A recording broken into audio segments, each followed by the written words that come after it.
বাজারে গেছিলাম মাটন আনতে, আর যে দোকান থেকে আমরা সবসময় মাটন আনি সেই দোকানেই চলে গেছি, আর দেখে গিয়ে এটা কি ঝুলছে।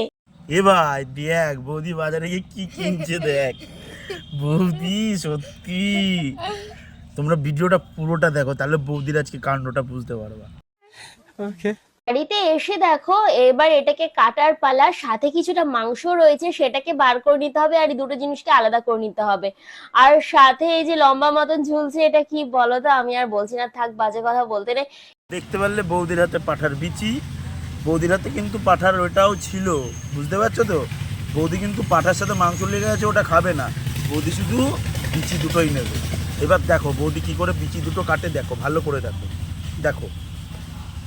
অবশ্যই কমেন্টস করে জানিও। দেখো আমার পিস করে কাটা হয়ে গেছে, এবার সাইডে যে এক্সট্রা অংশটা লেগেছিল সেটাকে বাদ দিয়ে দিচ্ছি, কারণ ওই জায়গাটা দেখতে অনেকটা নোংরা লাগছিল। এর অসম্ভব, অসম্ভব, বেচোদ অসম্ভব।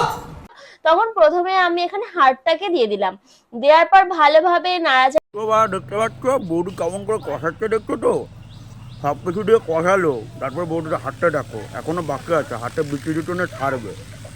বাড়া সত্যি থু বাড়া থু, এই দিনও দেখতে এই কেউ হচ্ছে। খায় বাড়া, পদ্মার চোদা বাড়া।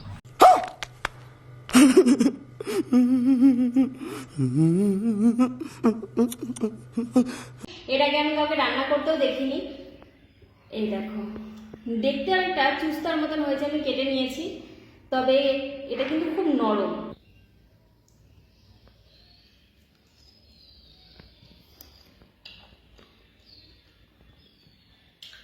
এর টেস্টটা কিন্তু পুরো আলাদা,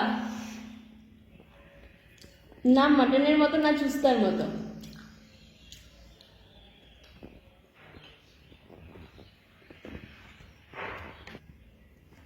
একটু গ্রেভি নিয়ে নিই,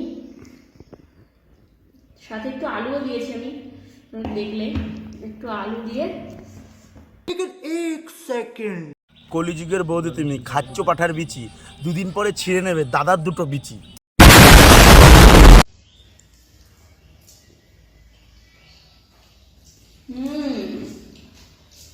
বৌদি আর কি কি খাও, দাদার ওইটা চষো তো, ওইটা চষো ভালো করে, খাসির বিচির থেকেও বেশি টেস্ট। দাদার ওইখান থেকে মিউনিসটা বেরোয়, এই মিউনিসটা খাসির বিচির সাথে মাখায়, তারপরে খাবা, ভালো লাগবে। ভাতের সাথে যেভাবে ভাতটা মাখাচ্ছ ওইভাবে মাখাবা দাদার মিউনিসটা, তারপর খাবা, আরও বেশি ভালো লাগবে বৌদি, সত্যি বলছি, মায়েরই বলছি, লবণ লাগবে না। और वो जो लाल वाला बटन है उस पे भूकंप लेके आओ या फिर भूचाल, मुझे नहीं पता, बस क्लिक हो जाना चाहिए।